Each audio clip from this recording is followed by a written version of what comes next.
Perché sur son rocher, avec sa silhouette emblématique connue du monde entier, le Mont Saint-Michel attire en moyenne de 2 à 3 millions de visiteurs chaque année. Prouesse architecturale, l'abbaye est constituée d'une succession de constructions venues s'empiler les unes au-dessus des autres. La plus impressionnante et la plus célèbre est sa merveille gothique, bâtie sur 3 niveaux au XIIIe siècle. Il est un lieu plus discret et moins connu du grand public, situé à seulement une vingtaine de kilomètres du mont par la côte, et qui conserve l'âme de l'abbaye, c'est-à-dire sa mémoire spirituelle, culturelle et intellectuelle. La bibliothèque patrimoniale d'Avranches.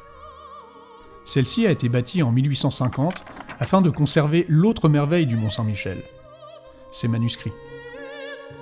Provenant de l'ancienne bibliothèque monastique, un grand nombre de ces livres a été copié et enluminé par les copistes et les artistes du Mont Saint-Michel, très actifs depuis l'an 1000 jusqu'au XIIIe siècle.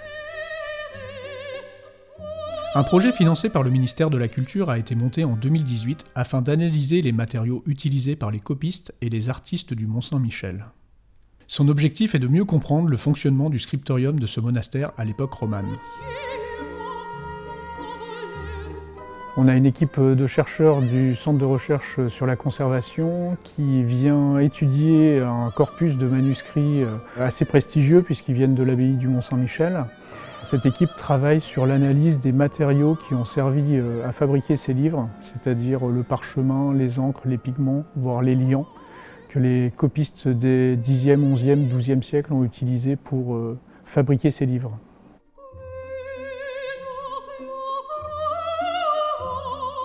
Depuis la Révolution française, les manuscrits et les livres ont été énormément dispersés. Finalement, il y a assez peu d'endroits qui sont propices à ce type de recherche. La ville d'Avranches a la chance, depuis la Révolution, de posséder ces livres du Mont Saint-Michel, donc un lieu assez emblématique, où on sait qu'il y a eu une production de livres de qualité sur 200 à 300 ans.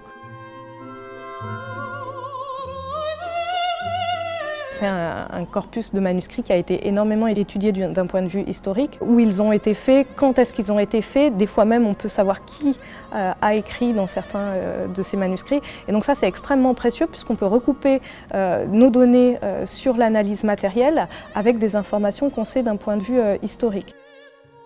Dans le cas présent, on travaille principalement sur la période autour des manuscrits qui précèdent le XIe siècle. Ces analyses vont nous permettre à la fois de mieux connaître les pratiques de l'époque, du point de vue des matériaux qui étaient utilisés, que ce soit aussi bien pour les encres, le parchemin, l'espèce animale, les peaux qui étaient utilisées, ou toutes les matières colorantes, donc pigments, colorants, liants, toutes ces différentes matières qui rentraient dans la composition et dans la fabrication des manuscrits. Donc il y a à la fois une connaissance sur les pratiques anciennes et il y a aussi une information qui sera intéressante sur la conservation de ces matériaux.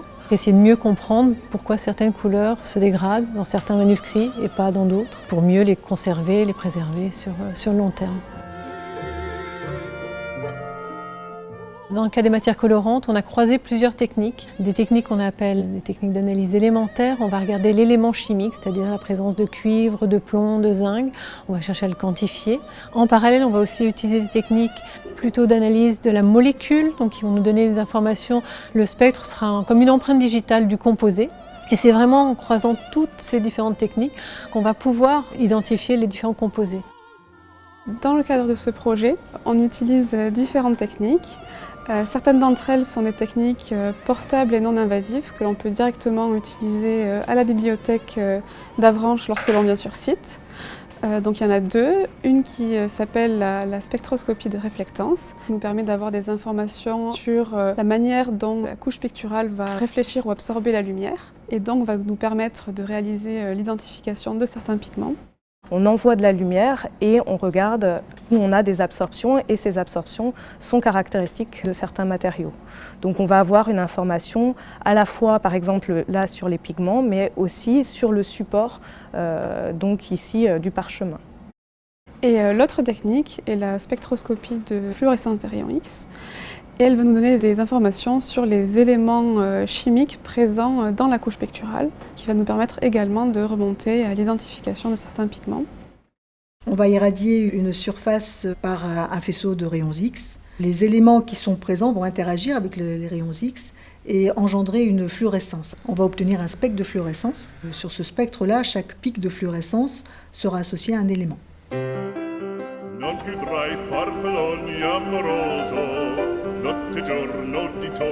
Ensuite, nous avons des techniques qui sont utilisées en laboratoire et pour lesquelles on réalise des micro-prélèvements. Une d'entre elles, notamment, s'intéresse à l'identification de l'espèce animale des parchemins et une autre nous permet également d'identifier les pigments pour lesquels les techniques non invasives que l'on utilise à la bibliothèque présentent certaines limites. Pour des raisons de conservation, on va privilégier les zones non sensibles. Par exemple, pour les fibres de parchemin, on va les prélever dans les zones dépourvues d'écriture et d'enluminure, telles que les marges. Et pour les micro-prélèvements de pigments, de colorants ou de liants, on va privilégier les zones de décor ayant des défauts, des zones où il y a eu des débordements ou des décharges d'encre. Cet appareil est un spectromètre infrarouge. Donc c'est une technique qui va nous apporter des informations sur la nature principalement des matériaux organiques tels que les liants qui sont utilisés pour lier les matières colorantes, essentiellement les pigments. Un appareil qui permet de faire des mesures sans prélèvement. On utilise donc une lumière infrarouge qui va venir interagir avec le matériau. Une partie de cette lumière va être absorbée, modifiée et on va récupérer cette lumière modifiée pour identifier les différents composés qui sont présents. Donc, durant cette campagne, on s'est intéressé aux différents constituants du manuscrit. Donc, on s'est intéressé aux parchemins, aux encres et aux matières colorantes. C'était particulièrement intéressant de croiser ces différentes informations et de voir qu'il y a des évolutions pour chacun des types de matériaux. Dans le cas des parchemins, on observe des évolutions ou des choix particuliers dans le type de peau, le type d'espèce animale. On va rencontrer principalement des peaux de mouton pour la préparation du parchemin, mais exceptionnellement, pour certaines zones du manuscrit, on va préférer la peau de veau, puisque c'est un parchemin qui est de meilleure qualité, qui a un meilleur rendu et qui est aussi mieux adapté pour la préparation ou la réalisation d'enluminure. Sur les encres, on a observé que les encres ne contiennent que du fer, il n'y a pas d'autres éléments métalliques, alors que dans des encres plus tardives, de la fin du XIVe siècle, on va rencontrer d'autres éléments chimiques dans ces encres, tels que du cuivre, du zinc ou du plomb. On s'attendait à voir d'autres métaux dans ces encres que simplement du fer. Or, les manuscrits du Mont-Saint-Michel contiennent quasiment exclusivement du fer, ce qui veut dire qu'ils avaient à l'époque un sel de fer très pur. Est-ce que cela provenait d'une source d'approvisionnement très sûre et très bien maîtrisée, ou est-ce que c'était un savoir-faire local? Il est difficile de le dire. Et il est tout à fait étonnant de voir qu'au XIe siècle, au Mont-Saint-Michel, on était capable de se procurer des sulfates de fer très purs. Ce qui n'est de toute évidence pas le cas du XIVe siècle, par exemple. Pour ce qui est des matières colorantes, on observe principalement une évolution dans les rouges qui ont été utilisés, le pigment rouge qui a été utilisé, avec principalement l'utilisation de minium. Puis on va observer l'apparition ou l'utilisation de vermillon. On retrouvera beaucoup en mélange avec du minium. La question est de savoir est-ce que ce mélange est volontaire ou est-ce qu'ils avaient un contrôle sur l'utilisation de ces composés. On va retrouver ponctuellement aussi des manuscrits avec la présence de vermillon de façon isolée. On voit effectivement que dans certains cas, le liant qui a été utilisé, c'est plutôt des matériaux protéiniques tels que de la colle de peau ou du blanc d'œuf ou du jaune d'œuf. Et dans d'autres cas, on voit plutôt des résines.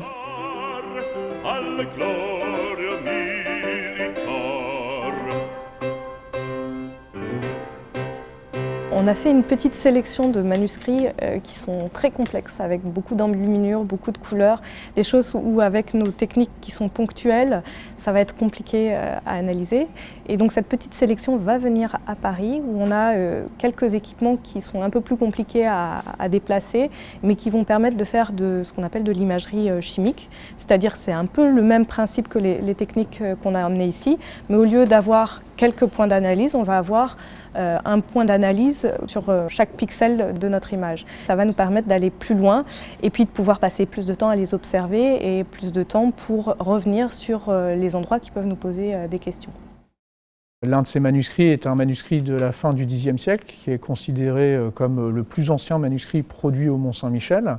Et grâce à un outil qui s'appelle un scanner de fluorescence X, on peut isoler la partie écrite à l'encre de la couche de couleur qui a été rajoutée par-dessus.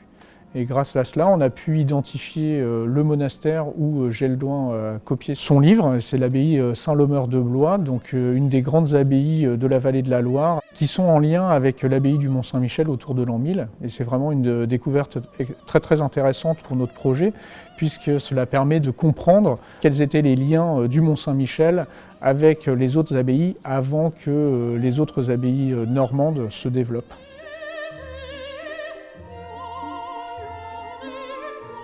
La suite du projet, eh bien, il va y avoir un gros travail sur les données. Nous avons accumulé énormément de données.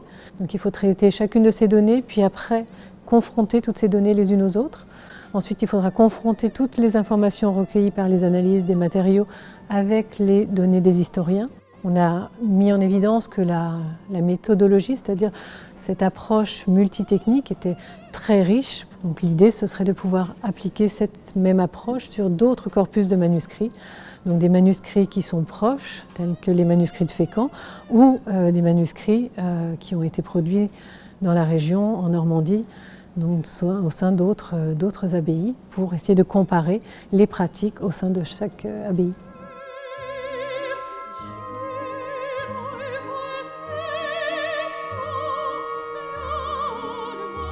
La valorisation des résultats se fera de 3 manières. D'abord, l'équipe du projet présentera les résultats à l'occasion de colloques, puis ces communications feront l'objet de publications dans des revues scientifiques. Dans un second temps, les chercheurs et les amateurs pourront eux aussi accéder à ces résultats grâce à l'actualisation des notices des manuscrits dans la bibliothèque virtuelle du Mont-Saint-Michel. Et enfin, le public pourra à son tour découvrir ces informations en visitant le scriptorial, c'est-à-dire le musée des manuscrits du Mont-Saint-Michel.